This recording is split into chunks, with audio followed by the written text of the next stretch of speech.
So talk to me about your path forward in Iowa. You spent some time here. You are doing it the traditional way. But is this still a cycle that rewards retail politics? Well, of course it does, and it should always. I mean, you should want to touch as many hands as you can. You should want to answer every single question. We've done that. You know, we didn't start spending yet because we really wanted to focus on building those relationships, earning trust, earning support the right way. No shortcuts, no coming in, doing a rally and leaving. It's making sure that we answer the hard questions from every Iowan, and so we're doing that. And campaign season is now getting ready to get started with the debate. We're looking forward to the debate, and we'll knock it out of the park, and then we're off to the races. I do want to ask you about the debate, but first I want to talk to you. It says, don't underestimate me. That'll be fun. I feel like I've heard that before in South Carolina. Certainly voters remember that. But for someone like the former president who is doing a rally and then dipping out, the polls haven't changed much. What do you make of that? It's been early. Once you look at the debate stage, once you see the options, Americans will engage. Right now, they're only talking about what the media is talking about. The media loves to talk about Trump, so that's what they're talking about. Americans are not talking about Trump. When I'm in Iowa, New Hampshire, and South Carolina, they're talking about the fact that we're $32 trillion in debt. They're talking about the fact that we're borrowing money just to make our interest payments. They're talking about the fact that there's a lack of transparency in education. They're talking about the fact that we shouldn't have an open border. It's putting us all at risk. They're talking about the fact that China is having their way with us and we're asleep at the wheel. That's what they care about. That's what we've been talking about. They're not talking about Trump. They're not talking about everything that the media wants to talk about. I think one of the things they are talking about, though, is President Biden. Certainly that's someone that you talk about a lot as well. I noticed when you signed your debate pledge, you crossed out Biden and you wrote Harris. I want to underscore what you might be saying there.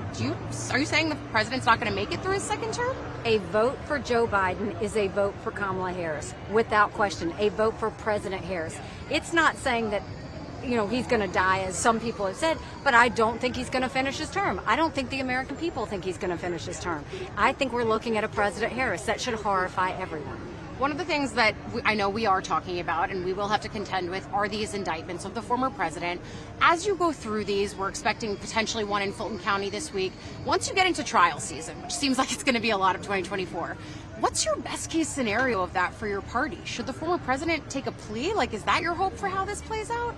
I mean, look, he has to defend himself. I mean, he has the right to defend himself. He's got to go do that. He's going to spend a lot of time in courts and with judges and with lawyers, and we'll let him do that. But we have a country to save, and I'm focused on talking about the issues that really matter to Americans. Americans aren't talking about, I don't even know what number indictment it is. I don't even know how many charges it is, but I do know the fact that we're $32 trillion in debt. I do know that 67% of our 8th graders in our country aren't proficient in reading and math. I do know that we had enough fentanyl cross the border last year that would kill every single American.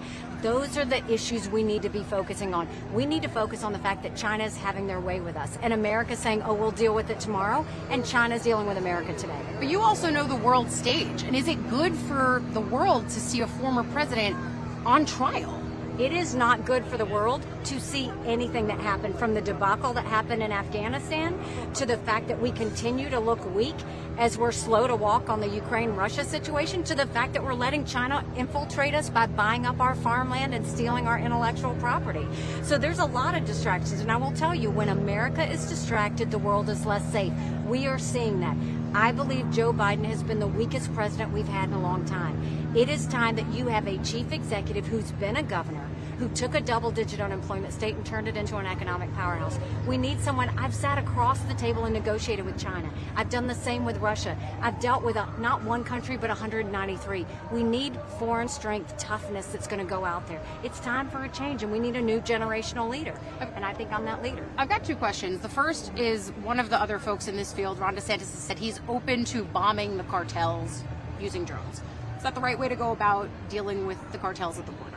I think that if Mexico is not dealing with it, which they're showing they're not, I think it's appropriate to send our special operations into there and take out the cartels, just the same way that we do with our terrorists overseas. You've got the cartels trafficking people, trafficking drugs, and killing Americans. We had 75,000 Americans die last year from fentanyl. We've got to stop this. We can't afford for having more Americans die. As you're thinking ahead to the debate, are you preparing for a world in which Trump is on and Trump is not? And should he be on that stage? I know Trump very well. Yeah. I know exactly what gets under his skin. I know exactly what he does. So, look, I think he was the right president at the right time. I don't think he's the right president going forward. And I think when you put all of the options on that stage, people are going to be able to tell which direction they want to go. They don't want to go backwards. They want to go forwards. Even if he's not on that stage. If he's not on that stage, then he's taking the chance that everybody's going to talk about his record and talk about why he's not on that stage. I've never known him to be scared of anything. We'll see if he's scared to get on a debate stage, but I would expect him to get up there. Thanks for watching our YouTube channel. Follow today's top stories and breaking news by downloading the NBC News app.